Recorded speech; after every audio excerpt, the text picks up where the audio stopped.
नमस्ते। जैसे कि हमने लास्ट लेक्चर में इस चैप्टर का थोड़ा बहुत जानकारी तो हमने पाई ली हुई थी, मटेरियल्स ऑफ डेली यूज। हम स्टार्ट करने वाले हैं चैप्टर नंबर 4 अपने बुक में। कौन सा चैप्टर है? Chapter name materials of daily use, मतलब कि रोज यूज होने वाले मटेरियल्स। इसमें मेन पॉइंट हम पढ़ने वाले हैं क्लोथ्स के बारे में, यानी कि हमारे कपड़ों के बारे में। तो चलो स्टार्ट करते हैं with the introduction. People living in different parts of our country and the world wear different kinds of clothes depending upon the weather condition and the culture। मतलब कि हमारी दुनिया में रहने वाले अलग अलग देशों में रहने वाले अलग अलग लोग अलग अलग तरह के कपड़े पहनते हैं। वो किसके ऊपर आधार रखते हैं कि वहाँ का कल्चर कैसा है और वहाँ का वातावरण कैसा है, उसके अनुसार वो लोग कपड़े पहनते हैं। We can identify a person's culture from the cloth worn by him or her। हम किसी को देख के, उनके कपड़े को देख के हम पता लगा सकते हैं कि उनका कल्चर कैसा है। Feel the material of your uniform, shirt, pant and skirt, tie, belt and socks। आप इन सभी के क्लॉथ को, मटेरियल को फील करके देखो। यूनिफॉर्म को, जो यूनिफॉर्म है उसका मटेरियल कैसा है, शर्ट का मटेरियल कैसा है, पैंट का, स्कर्ट का, टाई का, बेल्ट का, शॉक्स का, इन सभी के मटेरियल को आपको फील करके देखने को बोला है। तो आप क्या फाइंड करोगे? तो कि you will find that all these are made of different kinds of material. ये सभी अलग अलग मटेरियल से बने हुए हैं, कोई भी सेम आपको लगेगा नहीं। इंक्लूडिंग आप जो पूरे कपड़े पहनते हैं उसमें ऊपर का और नीचे का मटेरियल भी सेम होता नहीं है, शर्ट का और पैंट का मटेरियल भी बदल जाता है।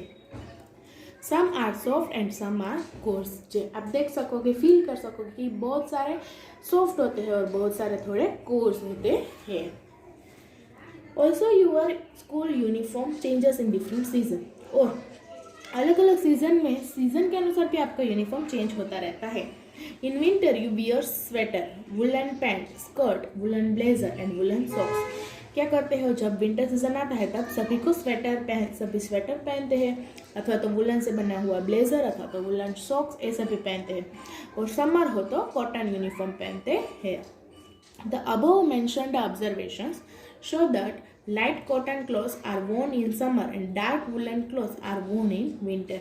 ऊपर दिए गए ऑब्जर्वेशन से क्या पता चलता है कि जो लाइट कॉटन क्लॉथ होते हैं वो समर में और जो डार्क वुलन क्लॉथ होते हैं वो विंटर में पहने जाते हैं। Clothes protect our body from weather condition such as heat, cold and rain.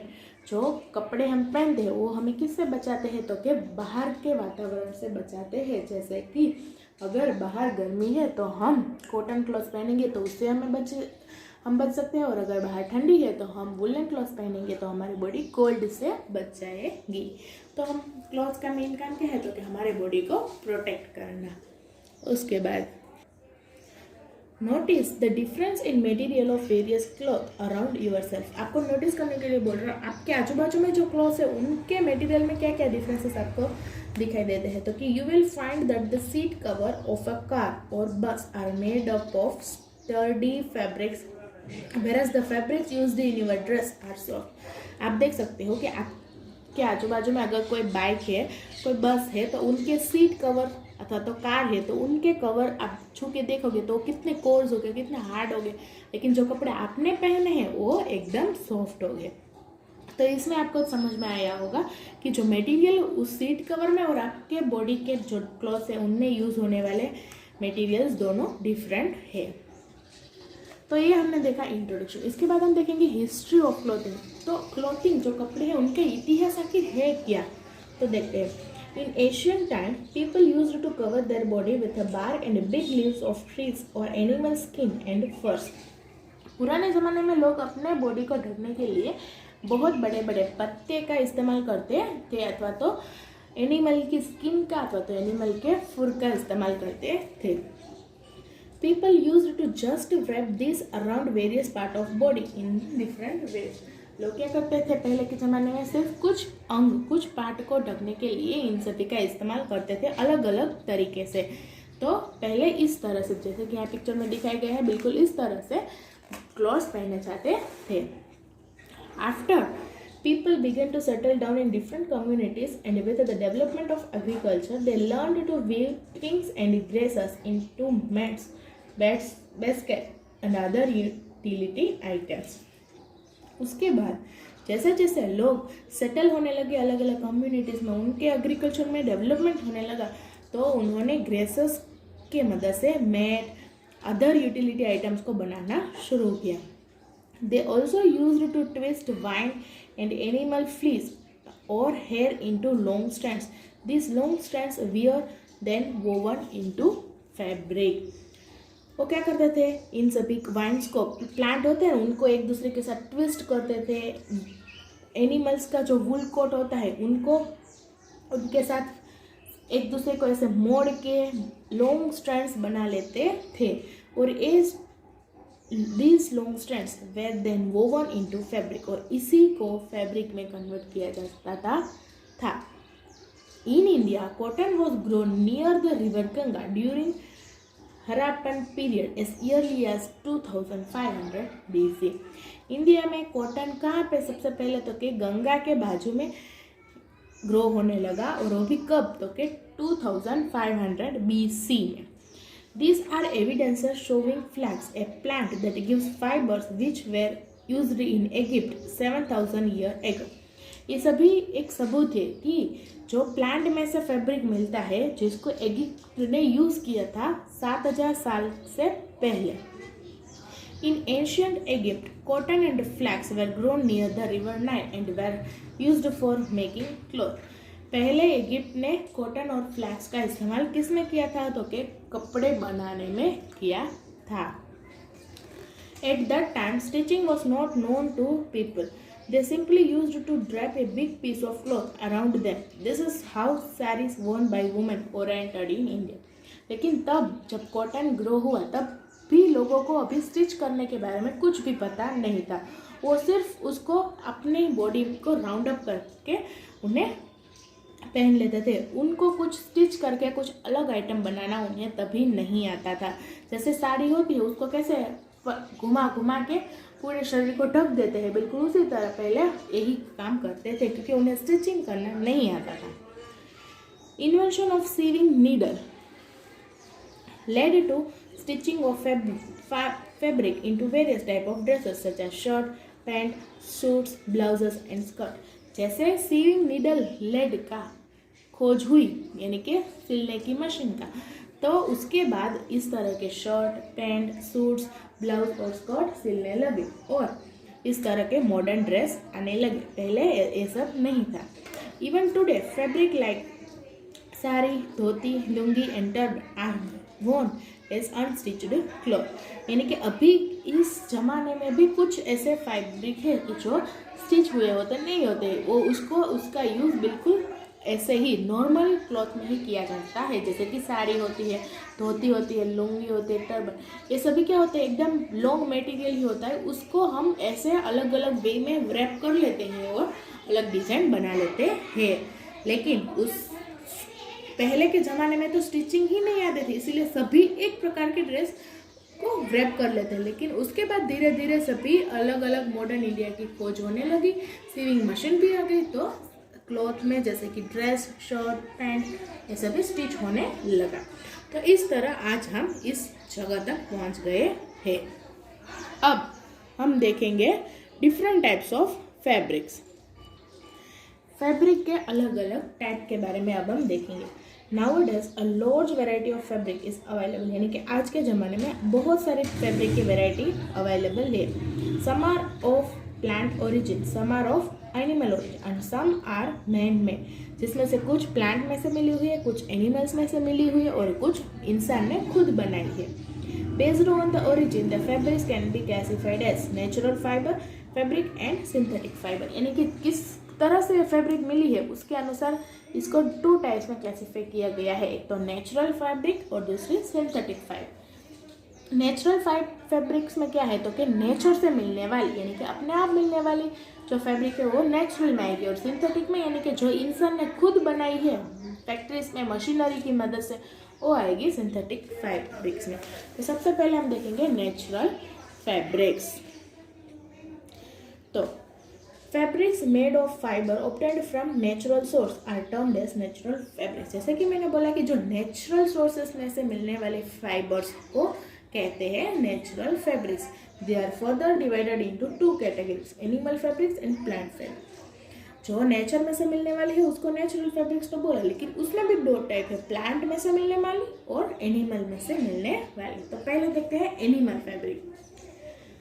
Fabric originating from animal source are wool, cashmere, fur and silk. Wool, इस तरह एनिमल्स में से मिलने वाली फैब्रिक है वूल है, कैशमियर है, फर है और सिल्क है। ये सभी किस में से मिलती है तो क्या एनिमल्स में से। देखो, wool is obtained from the fleece of sheep and the hair of yak and camel. Wool कहाँ से मिलती है तो क्या जो शिप है, शिप में से और याक में से, याक के फ्लीस में से मिलती है वूल।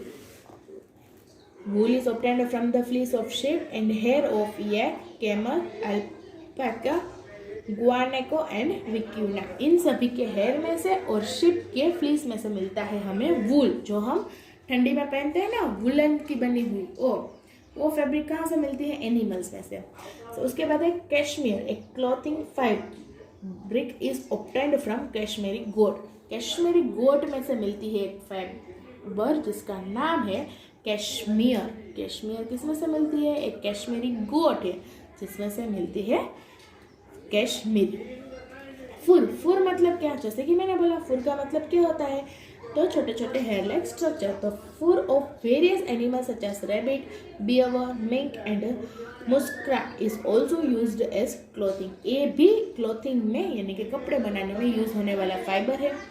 सिल्क कहाँ से मिलती है तो कि silk is obtained from silk worm which is large white moth caterpillar. Silk कहाँ से मिलती है तो कि सिल्क वॉर्म से, जो बड़े बड़े होते हैं कैटरपिलर मोथ की तरह।